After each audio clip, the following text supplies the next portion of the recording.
Hi folks, welcome back to the 6.3 practice, and here we're going to take a look at our last problem, which is when we take the shape we did in the previous video and we revolve it around the x-axis instead of the y-axis. So let's start by setting up our diagram. Got my axis of revolution. I've got my square root of x.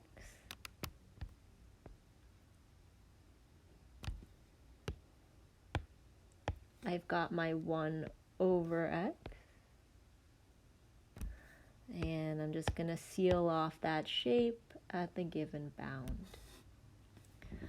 Alright, now I'm going to take this shape, I'm going to draw its reflection across this axis of revolution in red.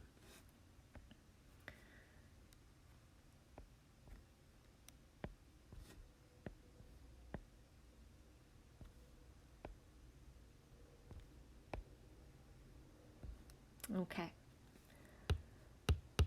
so let's set up our washer, draw a sample diagram. It's got to be perpendicular to axis of revolution. So that would mean I would need a line like this, okay? And let's set up for shell. I would need a line parallel to my axis of revolution, and that would give me something like this. Now, as it turns out, when we switch these, the axis of revolution, it does kind of switch which one makes it easier. So if we think back to the previous problem where we were revolving around the y-axis, the vertical lines worked out better for us, okay? And we were able to use that with shell method. But for the same reason that the horizontal lines didn't work around the y-axis, the horizontal lines here are also going to be problematic. Because this purple line has a right curve of pink and a left curve of orange, but this purple line has a right curve of orange and a left curve of blue. So that to me is a sign that I'm going to need more than one integral, and so for that reason, I'm going to say no to shell method, and instead I'm going to choose washer method. So let me get rid of those purple lines so we don't get confused. And let me draw in maybe 1 or 2 more green lines.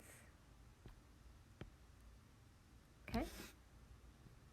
Now all the green lines I drew have the same top curve and bottom curve, which is good. So let's set up our integral. Volume equals pi, the integral from a to b of big R squared minus little r squared dx. Now, I know my bounds are going to be x values, so I know they start at 1 and they end at 4.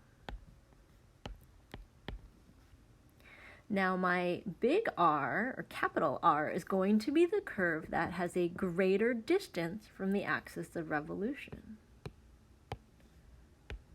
That's the orange curve in this case.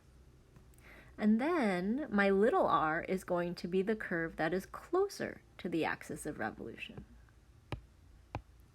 which in this case is my blue curve. So let's fill those in. Square root of x squared minus 1 over x squared. All right? And I have my bottom curve and I have my top curve. All right, so let's simplify so that we can integrate. Pi, the integral from 1 to 4 of x minus 1 over x squared dx. Now I'm going to change that second term to be a negative exponent so that I can use the power rule more easily.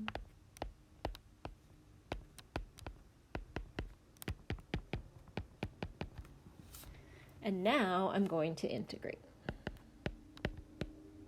So x becomes 1/2 x squared, and this becomes minus 1 over negative 2 plus 1, x to the negative 2 plus 1, and I'm plugging in 4 and 1. Now let's take a moment to simplify. I just really wanted to show you the steps for that negative power because I think that's where a lot of folks get confused.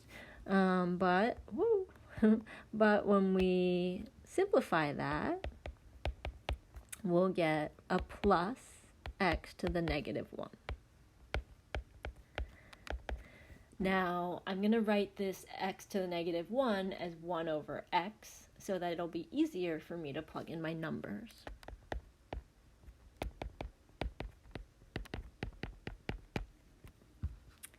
Now, I have to make sure I plug in both the 4 and the 1 because nothing goes away to 0.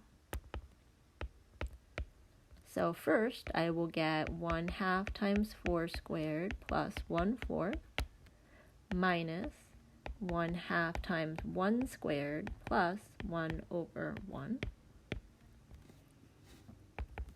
This gives me pi. I get 16 over 2 plus 1/4 minus 1/2 minus 1.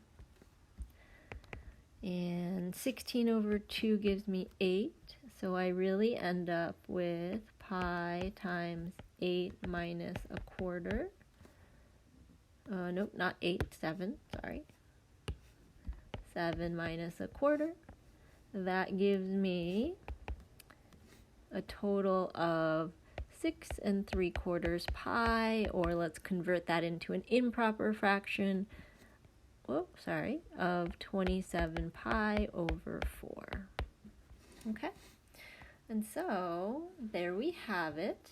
Our work for figuring out the volume of this shape as we revolve it around the x-axis. And the biggest takeaway here that I want you to have is knowing how to decide when you're going to use washer versus when you're going to use shell. Okay? All right, so that's it for the 6.3 practice, folks. Thanks for stopping by. Let me know if you have any questions.